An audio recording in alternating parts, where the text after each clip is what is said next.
Hello friends, আমি Sangeeta, glow and flow with সঙ্গীতার নতুন একটি ভিডিওতে তোমাদের সবাইকে স্বাগত।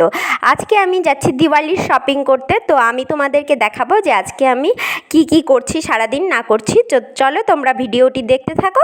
দেখো, আমরা বেরিয়ে পড়েছি, এখন যাচ্ছি দিওয়ালির শপিং করতে। প্রথমেই আমরা চলে গেছিলাম পিআরএম সেন্টার পয়েন্টে। এখানে গিয়ে একটু খিদে পেয়ে গেছিলো, তাই আমরা এখানে খেতে চলে এসেছি। এখানে আমরা নিয়েছিলাম বিরিয়ানি, অর্ডার করে দিয়েছিলাম, অর্ডার করে একটু ওয়েট করছিলাম। তো দেখো তোমরা ভিডিওটি কেমন লাগছে, তোমরা কিন্তু অবশ্যই কমেন্ট করে জানিও। আমার ভিডিওগুলো তোমাদের কেমন লাগছে দেখতে, সেটা কিন্তু কমেন্ট করে জানাতে ভুলো না। তো দেখো, বিরিয়ানি তো চলে এসেছে, খেয়ে নিলাম বিরিয়ানি। তারপরে আমি চলে গেছিলাম টাইটানের শোরুমে। পুজোর শপিংয়ের ভ্লগটায় তো তোমরা দেখেইছিলে যে ভাইয়ের জন্য একটা ওয়াচ নেওয়া হয়েছিল, সেটার বিলটা নেওয়া হয়েছিল না। ওই দিন নেটওয়ার্ক ছিল না, তাই ওনারা বলেছিলেন বিলটা পরে যে কোনো দিন দিয়ে দিবে। তো আজকে আমি সেই বিলটাই ওখানে আনতে গেছিলাম। তো দেখো, নিয়েছি বিলটা নিয়ে তারপরে চলে গেছিলাম একটু স্মার্ট বাজারে থেকে কয়েকটা জিনিসপত্র কেনাকাটা করার ছিল, তো সেগুলো এখন নিয়ে নিচ্ছি। দেখো তোমরা, স্মার্ট বাজার থেকে বেশ কিছু জিনিস আমি এখানে নিয়ে নিচ্ছি। বাড়ির জন্য বেশ কটা জিনিস নেওয়ার ছিল, তো সেগুলোই নিয়ে নিচ্ছিলাম। দেখো, তারপরে আমি স্মার্ট বাজার থেকে বেরিয়ে গেলাম। এখন আমি যাচ্ছি ফাইনালি দিওয়ালির শপিং করতে।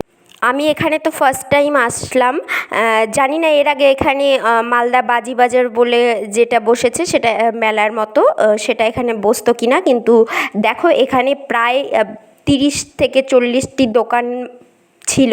মানে এত বড় জায়গা আর এত দোকান দেখে আমি কনফিউজড হয়ে গেছিলাম যে আমি কি ছেড়ে কি নিব। তো খুবই ভালো লাগছিল দেখে, মানে রাতে গেলে হয়তো আরও ভালো লাগতো। আমি তো দিনের বেলায় গেছিলাম, যেহেতু আমার বাড়িটা একটু দূরে, তো আমাকে তো দিনের বেলায় যেতে হয়েছিল। তো দিনের বেলায় চলে গেছিলাম, আমি সব দোকানগুলো ঘুরে ঘুরে একটু দেখে নিচ্ছিলাম যে কি নেওয়া যায়। আমার তো বাজি সম্পর্কে সেরকম কোনো জ্ঞান নেই, তো আমি এখান থেকে তো সেরকম কিছুই নিব না। শুধু ঝাড়বাতিটা আমি জ্বালাতে পারি, তো আমি ঝাড়বাতিটা নিয়ে নিচ্ছি। আর এখানে নিয়ে নিচ্ছি কিছু ক্যান্ডেলস, খুব সুন্দর সুন্দর ক্যান্ডেলস এখানে পাওয়া যাচ্ছিল। সেন্টেড ক্যান্ডেলস, এমনি ক্যান্ডেলস, তারপরে ক্যান্ডেল হোল্ডার, এই সব কিছু একটু দেখে নিচ্ছিলাম আর একটু নিয়েও নিচ্ছিলাম। তো সেগুলোই আমি নিয়ে নিচ্ছি এখানে। দেখো, তারপরে এখানে একটা দোকানে চলে আসি। যেহেতু দুপুরবেলায় গেছিলাম, ওই জন্য ওরা সব কিছু দিয়ে ঢেকে রেখেছিল, আর এটা ওদের দোকান ছিল। বাচ্চা দুটো বেশ ভালো ছিল। আর দেখো, এখান থেকে আমি কিছু জিনিসপত্র নিয়েও নিয়েছি। তারপরে আবার আমি একটু স্মার্ট বাজারে চলে গেছিলাম, কেননা আমার আরও কয়েকটা জিনিস নেওয়ার ছিল, সেগুলো নিতে আমি ভুলেই গেছিলাম। তো সেজন্য আমাকে আবার আসতে হয়েছিল স্মার্ট বাজারে। তো বেশ কিছু জিনিস আমি এখান থেকে আবারও নিয়ে নিচ্ছি। তারপরে আমি এখান থেকে বেরিয়ে কিন্তু বাড়ি চলে যাব।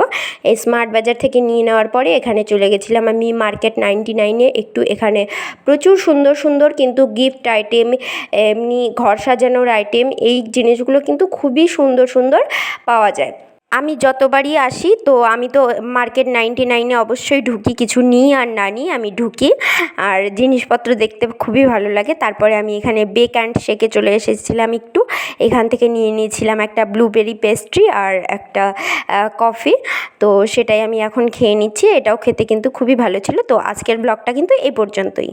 ভিডিওটি কেমন লাগলো তোমরা সবাই অবশ্যই কমেন্ট করে জানিও, আর সবাই একটু চ্যানেলটিকে সাবস্ক্রাইব করে দিও আর শেয়ার করে দিও সবার সাথে। টাটা সবাইকে।